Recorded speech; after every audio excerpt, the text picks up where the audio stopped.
Bonjour, bon après-midi. Mon nom est Chantal Roberge. Donc, je poursuis les vidéos que j'ai commencées ce matin. Je vous invite à regarder les premières vidéos à chaque première vidéo, j'explique mon curriculum vitae et puis les objectifs aussi de la journée en enseignement et aussi les objectifs pour le mois de mars. Donc, là, je continue. J'étais rendue... J'ai parlé des glaçons parce que je vais attirer aussi, parce qu'il y a il y a tout âge, hein, puis en fait, c'est pour tout âge. Donc, c'est les glaçons bleus dans le pot maçon, puis avec une paille en verre que j'ai acheté au Dollarama parce que penche pas ta tête. Puis en même temps, c'est pour informer les gens qu'est-ce qui existe, OK? En médical, il existe quelque chose qui s'appelle un halo. Un halo, c'est que le halo va être utilisé en orthopédie, neurologie, ok, suite habituellement soit pour réparer une malformation ou réparer une cassure au niveau de la colonne ou de la colonne habituellement. Donc le halo, c'est un cerceau comme ça en métal. Puis on visse des vis dans le crâne, OK?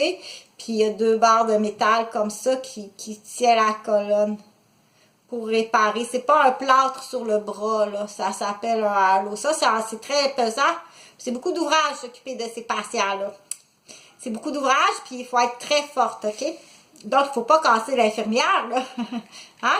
C'est sûr que c'est dans le dossier du monsieur qui a un halo, que c'est marqué qu'il était accidenté, que le conducteur est en état d'ébriété, puis non, le nom du conducteur est pas là, OK?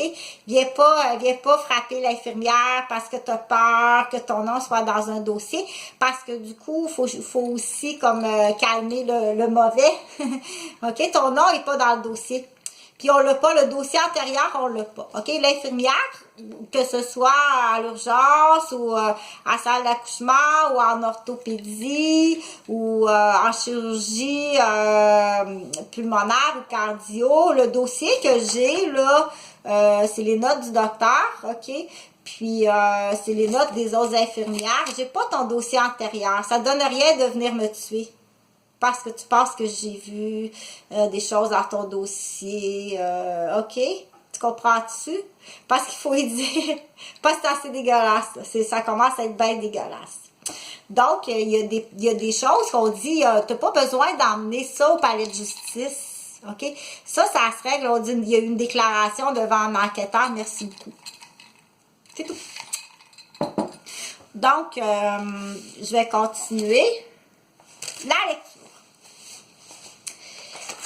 du testament, parce qu'il faut savoir comprendre, lire, puis comme j'avais dit, c'est le travail aussi du notaire de dire, dans l'exemple ici de M. Robert Eugène, est-ce qu'il y a un âge en haut de 80 ans ou 90 ans, ça me prend votre dossier médical ou bien une attestation de votre médecin, comme quoi vous êtes apte à faire vous-même votre acte notarié, OK?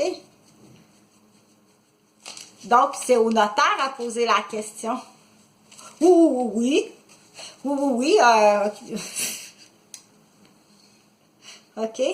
Surtout si la personne a un pouvoir, qu'on dit, ou qui est un ancien, imagine quelqu'un qui est dans un métier, pas mon père, là, mais admettons un ancien policier, OK, qui a justement toute sa vie été dans une position de pouvoir de contrôle parce qu'il a un fusil, puis qui est pas nécessairement... il arrive à 90 ans, puis il a encore ça, ce pouvoir-là, puis on dit le syndrome... il peut être atteint sévèrement d'une sénilité puis d'un syndrome très dangereux. C'est là que ça existe ça en médical, OK? Ça existe en médical, un examen en gériatrie médicale. Tu comprends? Que c'est comment c'est important le savoir, le professionnalisme. Donc là, je vais continuer...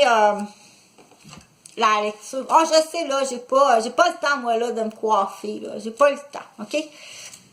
Bon. J'étais rendue où, là? Article 2. Je veux, pas moi, c'est le monsieur Eugène, mon papa, qui a demandé ça au notaire d'écrire ça. OK? Donc, Eugène demande au notaire d'écrire ça.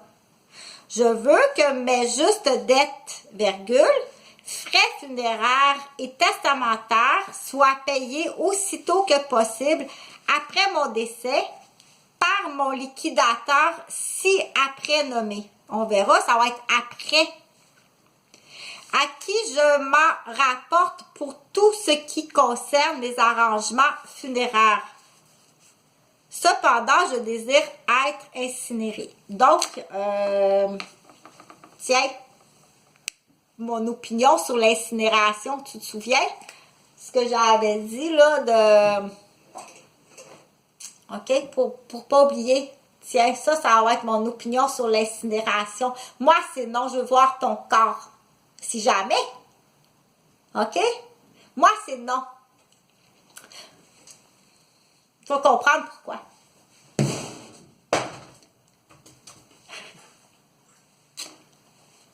Donc, je continue.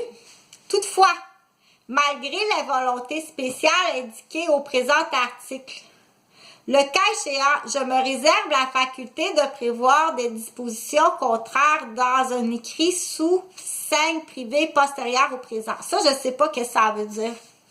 Mais je sais qu'il dit, toutefois, malgré les volontés spéciales indiquées au présent article, qui est l'article 2, d'être incinéré, le cas échéant, je me réserve la faculté de prévoir. Avez-vous la faculté?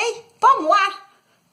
Eugène Roberge, quand il a demandé ça à Chantal Caillé, OK, le 15 décembre 2015, il dit de prévoir des dispositions contraires dans un écrit sous scène privée postérieure au présent. OK? Donc, un écrit sous scène privée. Ça, il y a un écrit. Ça, je ne sais pas ce que ça veut dire.